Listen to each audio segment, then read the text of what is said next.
Okay, page 67. Sif Jude. Im Soch the Torah Tefillen, Einen Choyzer Mevarech. So we're talking about, continuing from what we learned yesterday, that one may not interrupt between the Tefillen Shalad and Tefillen Shalosh. What happens if he did? So if he talked, Im Soch the Torah Tefillen, if it was L'Tzorech Tefillen, he said something necessary for the mitzvah. Let's say he couldn't quite reach his Tefillen Shalosh and asked someone to pass it to him, it's the Tzorech of the mitzvah. Then Ein Choyzer Mevarech, he doesn't have to make another bracha, he doesn't lose the bracha. Im Shoma Kaddish oy Kedusha ben Tefillah Shel Yad L'Tefillah Shel Rosh, lo yafsik la'anos imohem, elo shoysek v'shomea u'mechaven lema she'omrim. If you had Kaddish or Kedusha, between the two, between Tefillah Shel Yad and Tefillah Shel Rosh, he should not answer with them. Rather, he should be quiet and be mechaven, listen carefully to what the kahal are answering, what the community, what the tzibur are saying. He should not answer with them. Says the MISHNA Berura of Cotton, Lamed Gimel.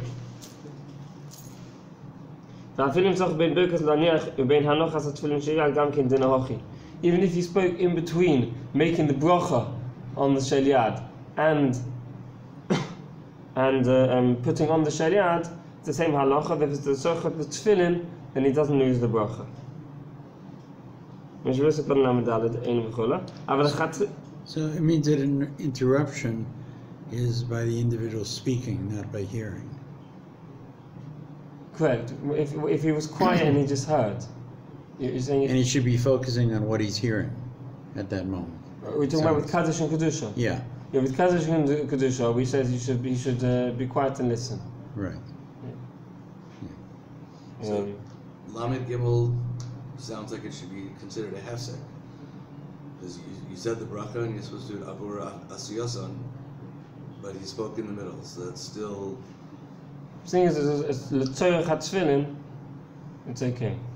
If it wasn't L'Tzorech HaTefillen, then it's a hefsek and he loses the bracha. The L'Tzorech HaTefillen, then he doesn't lose the bracha. So the MISHNA Berura said Kodem Lamed Daled. אבל לכתחילה also להסיח בין ברכס לא ניח עד אחר הנוחה של ראש. לכתחילה, in the first case, we're talking here about b'di'evet, if he did interrupt.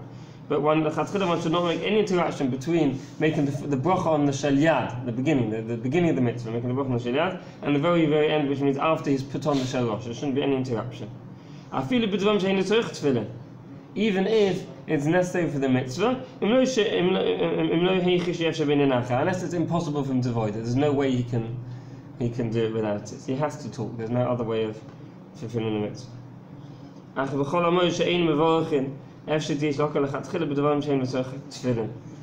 HaMoed, we mentioned Chol HaMoed, the minhag of those who put on tefillin without making a bracha.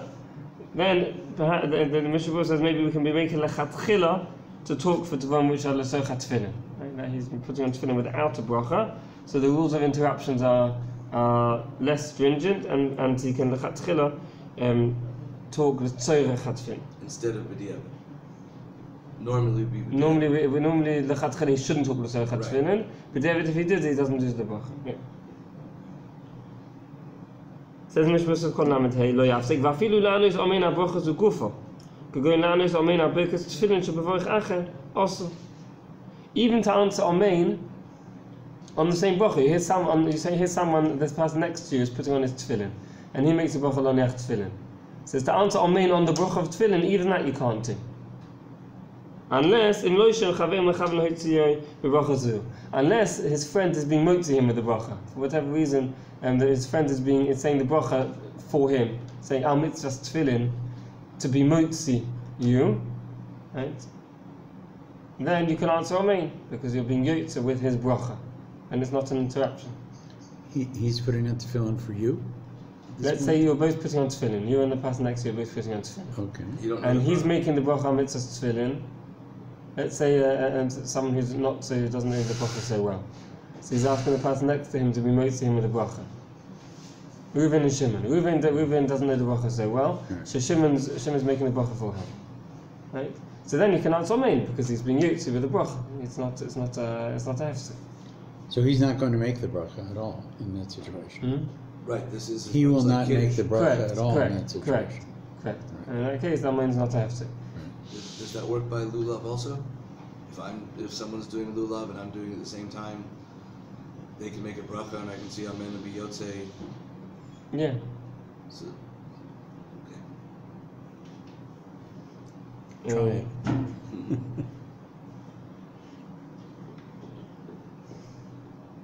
Okay, let's continue.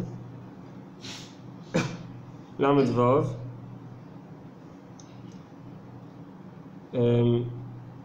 We'll learn one day about the halachas of when one can be made to one can't be made to see. We talked about it once. After Pisha Yotza Moitzin, we call it Salarivim Zelazeh. Talk about it in more detail. So we've got Lamed Vav. I think it just seemed to us that tefillin is maybe more personal or something. Okay, Lamed Vav. L'ana Yisimohem. When Posek va'on amen yehish megaba, Yikudush al-Baruch Hu, Oisha on amen, alei zebach hashama, Choyze u'mavarech, V'ayin v'alacha. If he was to answer amen yehish megaba, or Yikudush al-Baruch Hu, or he answered amen to a bracha that he had, then Choyze u'mavarech, he loses the bracha. It's an interruption that invalidates his bracha. He has to make the bracha of Lonech Tefilin again. Loses the bracha. ובכל המועד המניח תפילין תרבנים תמחית שמניח בלוי ברכה יש להוקר להפסיק להניח המניח ישמע וכתוב שברוך ובאמן. For in these cases which we mentioned where he's putting on tefillin without a bracha, we mentioned three scenarios.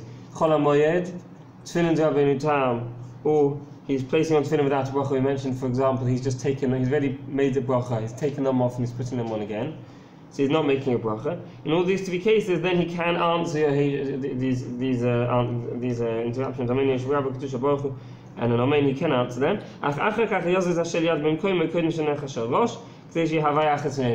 after he answers it, he should move the tefillin at Shel Yad around and then put on the tefillin rosh, so that the putting on the Shel Yad and the Shel Rosh are adjacent to each other. What's that expression? Kadesh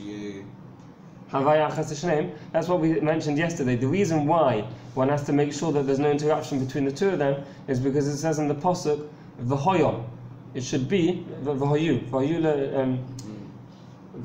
what was the last one? Was the pasuk? V'hoyo. V'hoyo l'chol oisad yotzcho l'zikaron beinenecha. V'hoyo, it should be, was going on both of them. It should be an ois on your arm and a zikon, a remembrance on your head. It doesn't say the word v'hoyo twice, and it says it once. So we need a havaya achas, a being, one being for both of them. There has to be one after the other, immediately without any interruption in between.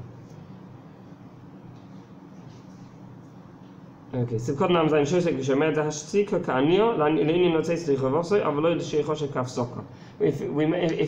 mentioned that if he hears Amen Yishmerabba or Baruch Hu or Kedusha when he's in the middle of putting on his tefillin, he should be quiet and be mecham to Yotze. Why? Because the inyan to be Yotze, the mitzvah of saying Yishmerabba or Kedusha, that's fine just by listening and being mechaven, that's fine. Whereas in terms of an interruption, it's not an interruption. Interruption is only if you speak. And therefore he's got the best of both worlds. He's been Yotze without interrupting. Seif Yud Aleph, back to Shulchan Aruch, the next Seif Yud Aleph.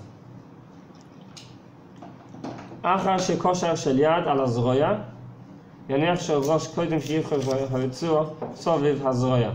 After he puts on the tefillin shel yad, on his arm, he should place the tefillin shel rosh before he ties around his arm. ויש מי שאומר שאסור להוציא תפילה של ראש מהתיק עד שתפילה של יד מונחת. Now some say that one should not take the tefillin shel rosh out of the tick, out of the bag, the pouch, until he's put the tefillin shel rosh, tefillin shel yad is already on his arm. Hago.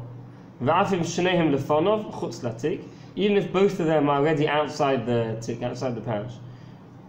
Lo yisaken iftach tefillah shel rosh ad hanocha shel yad. He should not open the shel rosh, take off the windings and around the box, take it out the box. He should not do that until after he's placed the shel yad on his arm. Yesh mi shekosav lo neach shel yad miyushav Let's stop with this. We'll learn that in a minute. It's really three separate halachas here. Let's see the MISHNA Berura on the first halacha. So the first halacha we saw is the first halacha in the Shulchan Aruch is that the Shulchan Aruch says that he should first put on the shel yad, then the shel rosh, and then tie the shel yad around his arm. Let's see if the MISHNA Berura agrees with this. MISHNA Berura said kotem lamed ches. Kodem sheyichroich. Atam kim shebrichas laniach choizeres gam al shel rosh k'nizke le'obzit konam. Because the bracha of laniach is going on both the tefilin shel yad and the tefilin shel rosh.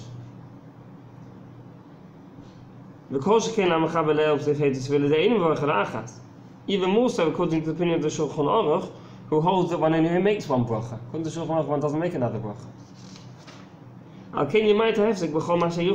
Therefore, we're trying to decrease the hefsek, the interruption, as much as possible. And therefore, immediately after tightening the shel yad, he immediately puts on the shel rosh before even tying it around his arm, so that will be as little an interruption as possible.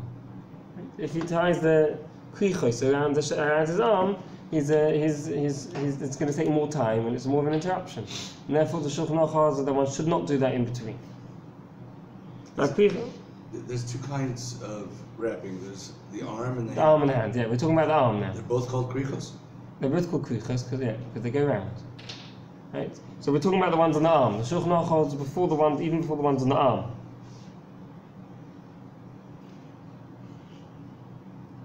The krichos of Hazur ain't meikar adin. Things the krichos on the zoy on the arm are not meikar adin. If one didn't tie it around one's arm, one do it. Therefore, it's better to delay them until after he's put on the shel rosh. This is the opinion of the Shulchan Aruch. The reason why one should tighten the shel yad and immediately put on the shel rosh, so that will be as little interruption as possible. How does the tightening hold? Excellent question. We're going to see in a minute. That's going to be one of the reasons of those who disagree with the opinion of the Shulchan Aruch. In terms of the Shulchan Aruch itself, how does he hold? You'd have to come up with some other way of doing it. You'd have to wrap at least once to. Could be used to do it once, or there's some other ways of holding it. So, and there's someone who yes, exactly. Yeah? And there's someone who told me that he's seen someone who goes according to the opinion of the Shulchan Aruch, who does the tightening and then puts it between his teeth to hold it. So one would have to come up with a way of doing it. The Arizal didn't do like the Shulchan Aruch. The Arizal would first tie it around his arm, the 7 krichos around his arm first before putting on the shel rosh. But not the 3 krichos around his finger. That he wouldn't do. But the ones around his arm he would do.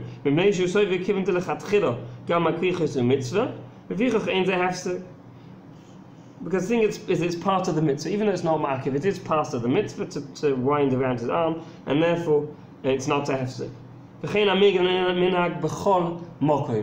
This is the minhag everywhere. The minhag everywhere is the prevailing minhag is to tie it around the arm first. The Mishkan Yaakov also holds to do it this way, like the arm minhag. In order to first tie it around his arm, in order to hold it. Because of your reason. Right? Now, the reason why one can do it is also part of the mitzvah. Because it's also part of the mitzvah, it's not a problem in interruption. The Mishkan Yaakov holds that it's not because it's also part of the mitzvah. Without the mitzvah is to tie it. If you haven't got the krichos around the arm, it's not going to hold at all. You haven't done the mitzvah at all. You haven't done a kshira that's going to hold. You haven't done a tying in a way that's going to last, and therefore it's as if you haven't tied. Until you've done the krichos around the arm, you haven't put on tefillin shel yad at all. Yeah, it seems to me that the Arizal has, I don't want to use the phrase lightly, but he's choosing a point to stop the mitzvah to go to the rosh. We all have to choose that point. The Shulchan Aruch says choose the most immediate moment you can to stop and go to rosh. So the Arizal is saying the best way to hold it is to go this way. But he's choosing to stop there. He could have done 2 windings instead of 5 or 6 or 7, right? You're saying after 2 it would also hold. Yeah. So you're asking the Mishkan If you wrapped like this and put the thing through there, it would hold. Yeah, so in a way, the reason for that reason is stronger than the reason of Mishkan Azaka. Mishkan Azaka said you have to do it in order that it would hold. You're saying you don't necessarily need 7 in order to make it hold. Yeah.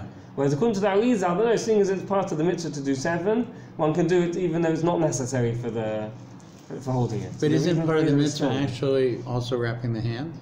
So that's what we mentioned. It's not ma'akiv. If one didn't do it, one's used to the mitzvah tefillin. It's part of the mitzvah that we do lechatchila, but it's not. If one didn't do it, one's still makayim the mitzvah. Really? It's an extra thing one does. Right. So if you wrapped it just down to here, to the wrist, say, you would have makayim the mitzvah? Even if one didn't do any krichas around the arm, oh, I one's see. makayim the mitzvah. One doesn't need them at all. That's why this whole problem starts. That's why the Shulchan Aruch said one shouldn't do them until after putting on the shalosh, because you're makayim the mitzvah without it. So just tightening it is enough to makayim the mitzvah. I see. Okay. Everything else is. We're going to see later. We haven't talked about the 3 on the finger. We haven't yet talked about, but we'll get to that. Okay. But the ones on the arm, one could skip out entirely. If one has a cast on his arm, the lower arm. If one has a cast on the upper bone, then there's a problem. On the lower arm, it doesn't matter. He could tighten the tefillin. He can do the cast is he could do krichas around it, but it's not makav at all. Chas v'shalom, someone who didn't have an arm, if he only has an upper arm. Right. We're going to learn about that. We'll see about that. And he hasn't got a hand either. He can't do the krichas. We'll talk about that. If he hasn't got an arm, what to do.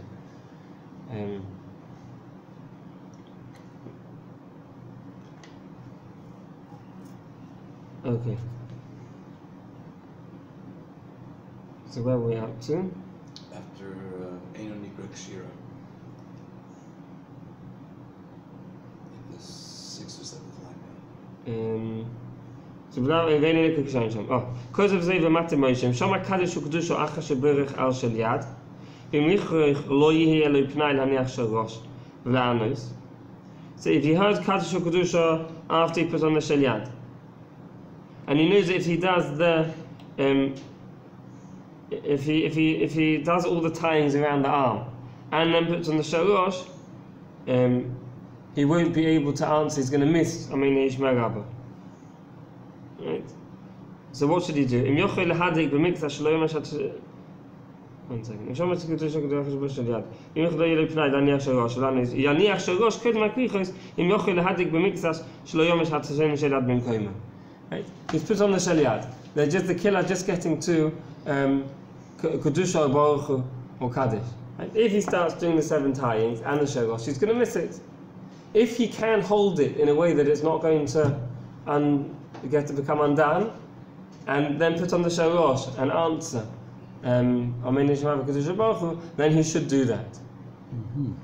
So even though we're passing the minhag is, we mentioned in the Chol Mokoim, that one does the ties around the arm before putting on the shalosh, this is the halacha that comes out from understanding this important halacha that the krichos around the arm are not ma'akiv.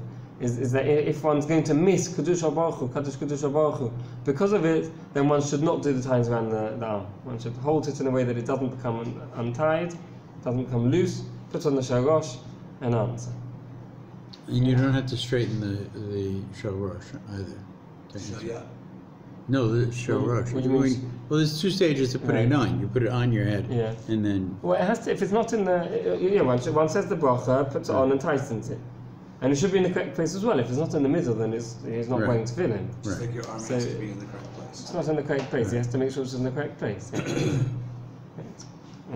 So he has to tighten it in a sense, that this straight. Yeah, he has to tighten and make before sure he answers. Sounds like a difficult thing to do.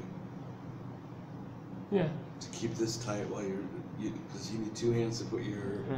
Right. Like all difficult things, a little bit of practice and it's not so difficult anymore. Or show up on time.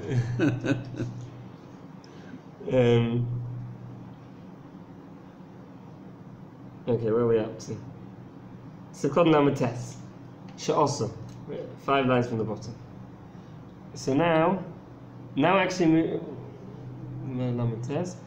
okay, this is now already the second halacha, right? There's 3 halachas in this. We read the first 2 in the Shulchan Aruch. We didn't read the third one.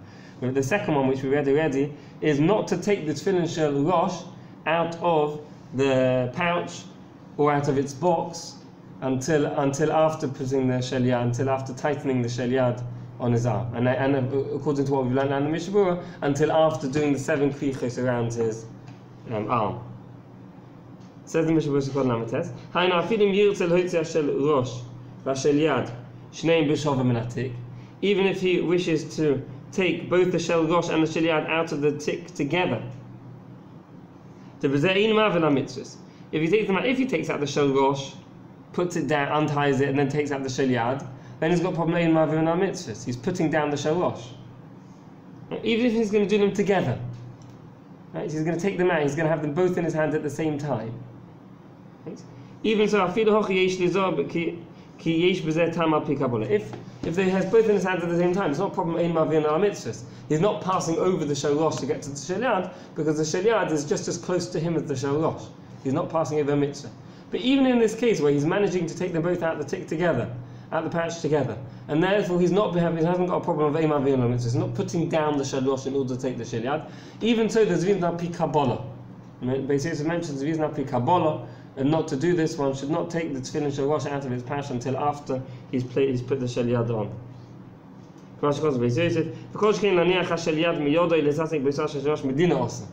Definitely, if one was to take the tefillin shel rosh and then put it down and then pick up the shel yad, or the other way around, take up the shel yad, untie it, put it down, pick up the shel rosh, and untie it. In all these cases, he's got an even bigger problem, because he's been doing ma'avir ala mitzvahs. He has a mitzvah in front of him, and he's putting it down in order to take something else. Is there a difference between taking them out in the wrong order, but not taking them out of their cases in the wrong order? Taking them out of the pouch around the case? Let's say you took the shel rosh case, in its case, out of the bag. Yeah. Right. It's still in its case. Right. Is it wrong then? Even this is wrong. Let's say somebody put them in the case in the wrong place. So, you lent them to somebody, and they switched them. Yeah. You reach into it, you take out the case by accident. That was by mistake. So what could you do? So we said you do the. So you haven't taken it out of the case yet. They're both still in their case. Right. Can you reach back into your bag and now take the? Okay, we mentioned that definitely b'di'evet. Even if he picked up the shel rosh first, we mentioned that he always has to put it down and put on the shel yad, because it says in the pasuk shel yad before shel rosh. However, even so, lechatchila, one should not do such a thing. One should not lechatchila pick up the shel rosh. Right. Because then he's going to have to put it down and be ma'avil, pass over that mitzvah, in order to pick up the shel yad. So if someone put it the wrong way around in his tick, and he took it out and it ended up with the shel rosh in his hand, there's nothing he can do about it. He has to put it down and pick up the shel yad. It's not his fault. Right. But one should not lechatchila pick up the shel rosh before putting the shel yad on. So sometimes people put their tefillin in like a tubular case. I see. In that case, it's very important that you put them away in the right order. Yeah. Because you can't even get to it. Yeah. We're going to see, even with the tick, we're going to see that it's important to put it away in the right, which one to put in each side, we'll see. Yeah. Okay, let's it's very late. Okay, we'll continue from tomorrow.